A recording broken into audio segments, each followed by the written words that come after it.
সর্বপ্রথম শরিয়তপুর বোর্ডিংয়ের মালিক আব্দুস সাত্তার ১৯৬০ সালে এই ব্যবসা শুরু করেন। তার আগে কেউ এ অঞ্চলে ভাসমান হোটেলের ব্যবসা করেননি। তবে বর্তমানে এই হোটেলগুলো বিআরটি এর অধীনে নেওয়া হয়েছে। তখনকার সময় ঢাকার বিভিন্ন স্থান থেকে লোকজনরা ঢাকায় বাণিজ্যিক কাজে আসতেন। ২ থেকে ৩ দিনের জন্য থাকার অস্থায়ী স্থান হিসেবে বেছে নিতেন এই ভাসমান হোটেলগুলোকে।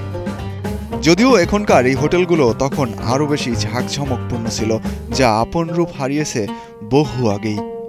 বেশ কিছুদিন ধরেই কোনো প্রক্রিয়ায় যদি বুড়িগঙ্গার পানির কালার কিংবা মান ঠিক করা যেত, তাহলে নদীটা আবারও নিজ দেহে প্রাণ ফিরে পেত। এখানে এসেই দেখতে পেলাম এই ছোট টং দোকানটির এখানেই চা, রুটি, পান খেতে আসেন ওই ভাসমান হোটেলে বসবাস করা অতিথিরা। তবে আমার উদ্দেশ্য ভাসমান হোটেলগুলোর ভিতরে যাওয়া, সেখানকার লোকজনের কাছ থেকে জীবন সংগ্রামের গল্প শোনা।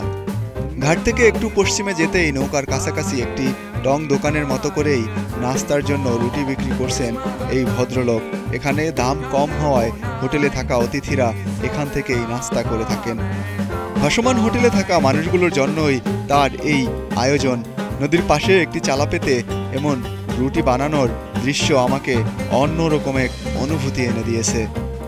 তার সাথে কিছু সময় আমরা আড্ডা দিলাম, কথা বললাম। এখানে যারাই থাকেন তাদের বেশিরভাগ মানুষই নিম্ন আয়ের। কেউ বা রিক্সা চালান, কেউ আবার সদরঘাটের পান বিক্রি করেন, সিগারেট বিক্রি করেন, আবার কেউ ফলের ব্যবসা করেন। মোট 4টি চলমান বোর্ডিং রয়েছে। তার মধ্যে শরিয়তপুর মুসলিম হোটেল, বুড়িগঙ্গা বোর্ডিং, ফরিদপুর মুসলিম বোর্ডিং। ওইটাতে ঠিক নামটা লেখা নেই, তবে আঙ্কেল একটা নাম বলেছিলেন যেটা আমার এই মুহূর্তে মনে পড়ছে না। আমরা একটু প্রথমে শরিয়তপুর মুসলিম বোর্ডিংয়ের দিকে যাওয়ার চেষ্টা করব।